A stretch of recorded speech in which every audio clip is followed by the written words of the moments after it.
नमस्कार। आज हम सब मिलकर समय में एक सफर पर निकलते हैं।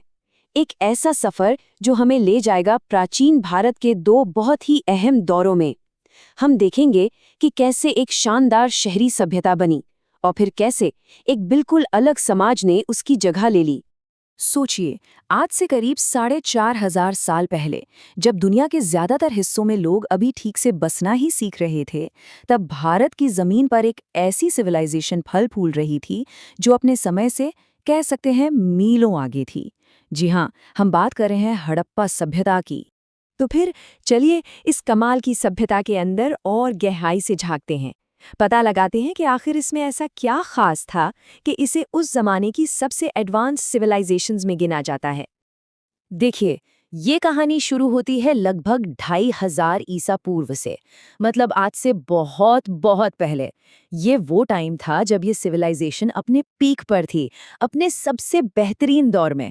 और फिर धीरे धीरे इसका पतन भी शुरू हुआ, लेकिन अपने सबसे अच्छे समय में ये सभ्यता सच में देखने लायक थी। जरा इसकी कल्पना कीजिए, कोई घुमावदार पतली गलियां नहीं, बिल्कुल नहीं। इनके शहर एक प्रॉपर ग्रिड पैटर्न पर बनाए गए थे। सड़कें एक दूसरे को बिल्कुल सीधी 90 डिग्री के एंगल पर काटती थी। ये उस जमाने की अर्बन प्लानिंग का एक जबरदस्त सबूत है। और बात सिर्फ सड़कों पर ही खत्म नहीं होती। उनके पास ढकी हुई नालियों का एक पूरा नेटवर्क था, बिल्कुल आज के मॉडर्न सिस्टम जैसा। सोचिए, उस दौर में साफ सफाई पर इतना ज्यादा ध्यान देना, ये अपने आप में एक बहुत बड़ी बात थी। अरे, इनकी उपलब्धियों की लिस्ट तो और भी लंबी है। ये दुनिया के पहले लोग थे जिन्होंने कपास उगाया। इनके पास ट्रेड के लिए बड़े बड़े बंदरगाह थे। पैसे नहीं थे तो चीजों का लेन देन यानी बार्टर सिस्टम इस्तेमाल करते थे। इन्हें सोना, तांबा, कांसा, इन सब मेटल्स की अच्छी जानकारी थी। लेकिन एक मजेदार बात यह है कि इन्हें लोहे के बारे में कुछ नहीं पता था। और ये पॉइंट आगे चलकर बहुत जरूरी साबित होने वाला है।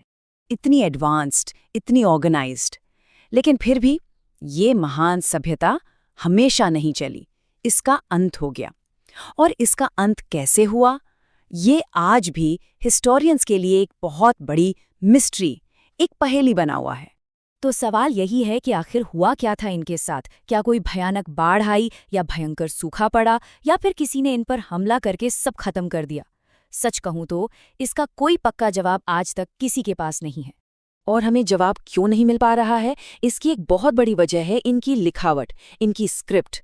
इसे ब्रूस्टोफेदम कहते हैं। ये इतनी अजीब और कॉम्प्लेक्स है कि आज तक कोई इसे डिकोड नहीं कर पाया है। जरा सोचिए, अगर हम इसे पढ़ पाते तो इस सभ्यता के न जाने कितने ही राज हमारे सामने न आ जाते। तो एक तरफ तो हड़प्पा के सारे राज उनकी ना पढ़ी जा सकने वाली लिखाई में कैद हो गए, और दूसरी तरफ इसी भारतीय उपमहाद्वीप में एक बिल्कुल नया चैप्टर शुरू हुआ। एक ऐसा दौर जिसकी पहचान बड़े बड़े शहरों से नहीं बल्कि वेदों से हुई। इसी को हम कहते हैं वैदिक काल। अब यहाँ देखिए, हड़प्पा सभ्यता के खत्म होने और वैदिक काल के शुरू होने के बीच एक गैप है, एक ट्रांजिशन पीरियड कह सकते हैं इसे। ये वो दौर था जब समाज में एक बहुत बड़ा बदलाव आ रहा था। और ये बदलाव कोई छोटा मोटा नहीं था, जमीन आसमान का फर्क था। कहाँ एक तरफ शहरी हड़प्पा सभ्यता और कहाँ दूसरी तरफ एकदम ग्रामीण वैदिक समाज। जहाँ पहले कांसा इस्तेमाल होता था, अब लोहा आ गया। ट्रेड की जगह अब खेती और पशुपालन ने ले ली, और वो रहस्यमयी लिपि, उसकी जगह ले ली संस्कृत और वेदों ने। मतलब पूरी तरह से एक नया समाज जन्म ले चुका था।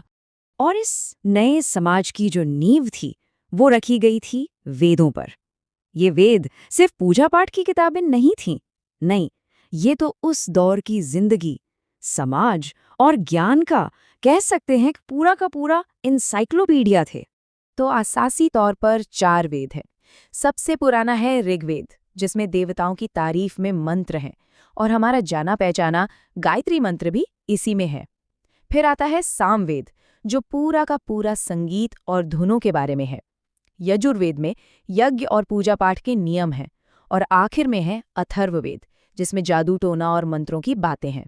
अच्छा, ऋग्वेद के पुरुष सूक्तम में एक श्लोक आता है। इसी श्लोक को वर्ण व्यवस्था की पौराणिक शुरुआत का आधार माना जाता है, और इसी कॉन्सेप्ट ने आगे चलकर वैदिक सोसाइटी के स्ट्रक्चर को शेप दी, जिसमें समाज को 4 वर्णों में डिवाइड किया गया। इस दौर के भगवान भी अलग थे। सबसे इंपॉर्टेंट देवता थे इंद्र, जिन्हें पुरंदर भी कहते थे, मतलब किलों को तोड़ने वाला। उनके बाद नंबर आता था अग्निदेव का, जो इंसानों के संदेश देवताओं तक पहुंचाते थे। और फिर थे सोम, जो पेड़ पौधों और वनस्पतियों के देवता थे।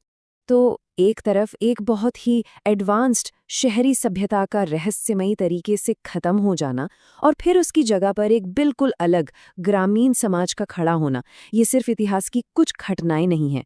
यही वो बड़े बदलाव थे जिन्होंने धीरे धीरे उस भारत की नींव डाली जिसे आज हम देखते हैं।